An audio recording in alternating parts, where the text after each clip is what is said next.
Okay, so we're going to do podcast episode number 2 today. Today we're going to talk about the exterior envelope of a wall. We have this sample that we made up for a project that we did. It was a mock-up. So Art's going to go through and he's going to explain all the different steps it takes to do this on a project. Okay. Let's start with our structure. This is the project we've done in Falmouth. This is one of the projects we actually did it, and we built a mock-up. We decided, you know what, we're going to bring it to our office and talk about it all the time. And it's a great one to show our customers, to show our guys. Then when they come to your office and they ask a question, this is where we go like, okay, come over here. We're going to show you a couple of things. This is what's going on. This is what it means, and this is what we have done it, and just follow this. Or we bring it up. If you look close, you'll see a lot of pencil marks in here, and we start making some changes like, this is what we've done. Don't do this. Now we're going to different stuff. We need to remember this is designed by architects.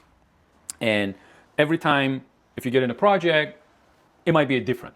Even though it was designed by architect during the construction, we changed some of means and methods, discussing with architect, trying to make it a little bit easier, faster, and better, or depends on the situation.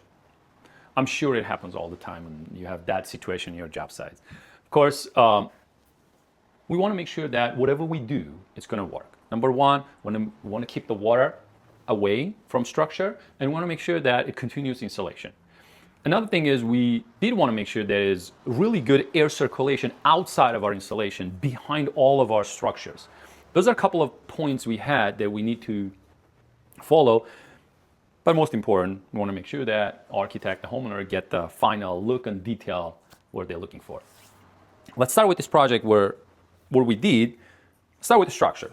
Of course, we have 2x6 wall on this mock-up, 1/2-inch plywood outside. Build a buck. This is how we did the buck of this project on this project, and we created on this mock-up. Of course, this buck you can do so many different ways. The specific one, this is how we did it. You could use LVL in this place. Another project we have done, we put a 1.5-inch insulation and a 2x and then timber lock it and then put the window on that. And then another project we have done, we put aluminum angles on the back, 2 pieces angle on the back, and screw it so it holds this so it doesn't bend down the buck, doesn't break outside. And again, it's all about where you put the windows. Sometimes you put the windows where the plywood is, where the insulation and all that goes. So depends how the weight distributes of the window, you can create your buck. But anyway, after build the framing, where we've done it, we went out and put an air barrier, water barrier, entire building.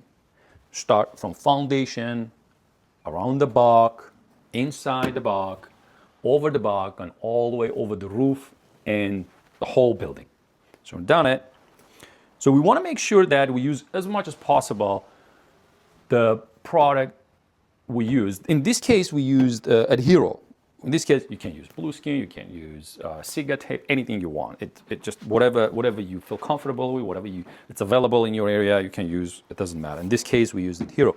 So part of their process is when you put Adhero over your ply, when you come to the foundation, you end your waterproofing air barrier the end of the plywood. So what we've done, they recommend to put another piece of flashing which attaches to foundation, seals the foundation to the plywood. So blocks any air coming in underneath the plywood, which is, I think it was a cool things to do. So this is what we did. We mimicked this situation on like a foundation. So what we did, we put a cedar breather. This is more like a drainage system. Think of the drainage system. And then we put 2 layers of insulation over it. So those 2-layer insulation, again, it's one of those, just creating enough for built out to create outside insulation on the top. So what happens is on top of this, we would have put a cement board and then stock wood. It looks like, it's a foundation, so you don't see the difference between the foundation and the wall. And what we did, then we put a flashing tape on top of the insulation. If any water, any condensation coming off the wall, go right on top of this flashing and go out. Of course, again, part of the manufacture, put a piece of tape over the flashing to your air barrier. Then what we did, we kept those double insulation up about 1/2 inch from this flashing. The reason we did that, so we create air gap if any water drips or gets in the flashing goes out, but that's especially in the air too. So the air gets under the insulation where we created with this vertical and horizontal boards. so air can travel all the way up. So this is a cedar breather. In this case, we use the cedar breather, so it doesn't allow any bugs go inside, and then they don't get a nest in there, any bees, and then you get a honey out of it. So we use this over here. Then, after this insulations, we apply to the wall. So what we did in this case, we use the timber locks. Of course, I'm sure you're going to use the timber locks too. One good point about the timber locks, if your carpenters are putting this and using the timber locks, make sure that if they miss the studs, they don't pull it back. Because if they pull it back, it creates a hole. And that's a perfect area that air can go through and take a lot of water with it.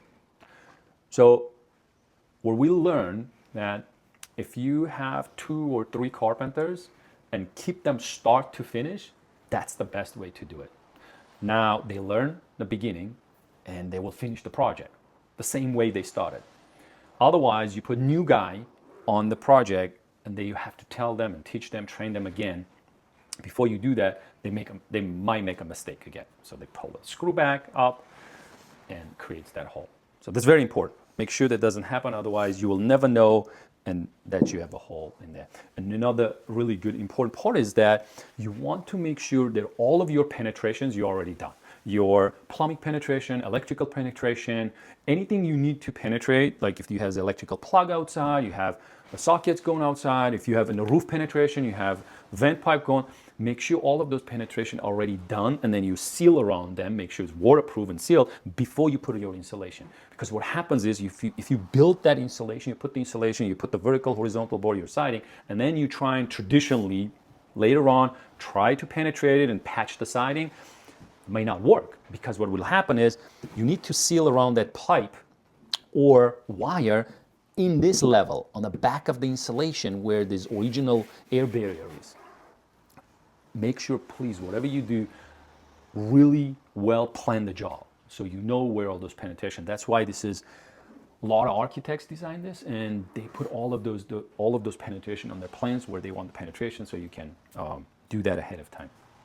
So after you put your wall insulation all the way, so when you come to the top of the windows, very important, this is again, it becomes means and methods situation. Because what happens is, what if you don't install the windows before you put insulation? What if you want to put the windows first, then insulation? Why you want to put the windows after? It depends on your trim detail. It depends on where your window sits. Your window sits in the center of the block, outside of the block. It's very important. In this specific mock-up, what we've done, the windows were sitting outside of the block. Which is fine. You can do that too.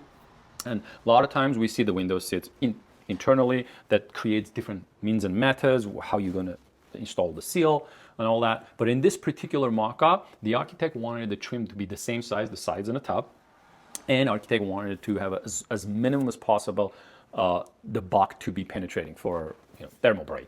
So we had to add a piece of insulation on top of the block to make sure that trim detail is the same size, the top, than the sides. So we had to put the trim, measure it, cut the insulation, put the insulation, and then on top of the insulation, we put a drip cap. So this drip cap, about 5 inches wide. And what I like about this drip cap, because it goes all the way back to our air barrier, to our plywood. And then we put a tape over it. So what happens is if any water or anything comes to this drip cap, we'll just drain it out. And of course, before we do all of this, require a lot of measurements. We have done a lot of measurements, a lot of checking and back and forth, make sure that the depth of this is correct, the height of the trim is correct, the height of our insulation goes on top of the block is correct. I like this style. And then you put your wall insulation. Then we move up to the roof. On the roof, we use rigid foam, 2 inches rigid foam. This is 4 inches. If you look at it, we cut the wall insulation on an angle, so the roof insulation came overlap to the wall insulation. I like it because what happens is any water on the roof insulation can drip right in face of exterior wall insulation and it'll just drain out. When we did the rigid foam, every layer we put a tape on the seams, foil tape on the seams. Every layer we have that, and again, we timber locked all of this right through and get to the studs. And what we did, we put a flat 2x4s on top of this rigid insulation to create about airspace between a 2x and a plywood that goes over the 2x. So those 2x4s are timber lock right to the joists too. So we did the same layout where we have rafters going, and that's where we timber lock those 2x to hit the rafters. Of course, it's challenging to try get those 2x in the right place and make sure that you're timber locking through the 2x, two layers of insulation, plywood, and try and hit the rafters. So of course, you're going to miss some of those screws, but if you do the first one and last one correctly, you might be really good in hitting all of those. One thing you're going to need to make sure you talk to your engineers, the thickness of plywood is important if you have a solar panels going on your roof. Because what happens is solar panels, they have those brackets, goes on the plywood, needs to be touched. The screws, the depth of the screws, the thickness of the screws is very important. Your engineers will tell you how big of the screws needs to be and how thick this plywood needs to be to hold the wind load. Some areas you don't have a lot of wind load, some areas you do. You need to make sure that works out well. So then when we finish insulating the whole building, that continuous insulation all around the building, all the way over the roof. Then we came back and created a story pole for the siding. The reason we need a story pole because in this specific situation we use straps, vertical and horizontal straps. And of course, there's so many different products you can use. You don't have to use the straps. Nowadays, people come up different type of products you can use. But in this particular case, we were going to use traditional sidewall shingles. This is Alaskan yellow on the walls and Alaskan yellow on the roof. So this was better method to do that at this time. So we use vertical and horizontal ones here.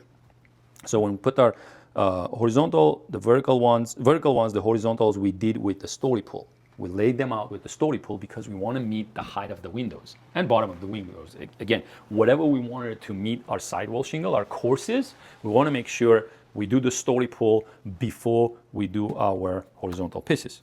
So with that story pole, we put all of our horizontal pieces because we want to make sure when we nail it, we hit the studs. So that's very important. So we did that. Then, of course, we did our trim on the bottom. This is what architect wanted it to have, this type of trim. We put the trim, we kept a 1/2 inch space between so the air can get underneath between those horizontal vertical pieces, and air travel all the way up to the bottom of our soffit and travel up to the roof and over the roof and to our ridge vent, and of course on the other side of the building. So our water table goes first, and on top of our water table we have a piece of seal, traditional seal. Then on top of the seal we have a drip cap, aluminum flashing, and on top of the flashing then we start our shingles. Those are 5-inch courses, and we try and meet to whatever the height we have to meet on top of our windows. Then what we did, the architect wanted to put another soffit vent right here. Create another soffit vent, make sure that we have enough air gets to the roof or if it needs to get to the wall. So air circulation is very important. We want to make sure we have really good air circulation behind those shingles. So it can dry really fast. Water drains really fast. If there's any water behind it, it can drain really fast and dries really fast. It's really great. On the roof, we have ice and water on the roof. We have cedar breather on the roof. And of course, we have drip caps and Alaskan yellow shingles goes on top of it. So this completes our exterior detail. Another thing we haven't talked about is our window install. When we do our window installation, we make sure that we use combination a little bit of our old traditional system and new. This piece of paper we put on underneath all of our windows. We used tar paper before, traditionally 15-pound tar paper. We replaced that either Triflex or Typar, anything that thin, it's not as thick that paper used to be. And it goes underneath 3 courses. If any water condensation, of course we have weep holes under the windows, it will drain on this paper and come out underneath this 3rd course of the shingles. Right on the 3rd course of the shingles right here. So when we put those papers, on top of the paper we put our pen. We always use pen. In this case we use Typar Flex. Again, doesn't matter, you can use any product as long you can back them I'll leave a piece of paper on the back of Type R Flex so we can turn up and becomes a back dam. If you look really close, we put a clapboard underneath this window, so it creates a little bit of a pitch that any water, if any condensation water or drain, can drain right out. Of course, in our mock-up on our installation, we do back around sealant interior of all the windows. The interior portion back around the sealant, it's one of the most important. You want to make sure the inside of your windows are sealed really well. What happens is if you ever fail, if any of your flushing or sealant fails outside, you want to make sure the interior is done really well so they don't fail, because otherwise it will create negative pressure and all the water will just try and come in to the house. So this completes what we have done on this mock-up. Want to get some feedbacks from you, some more ideas. If you've done differently, we would like to know and learn from that too.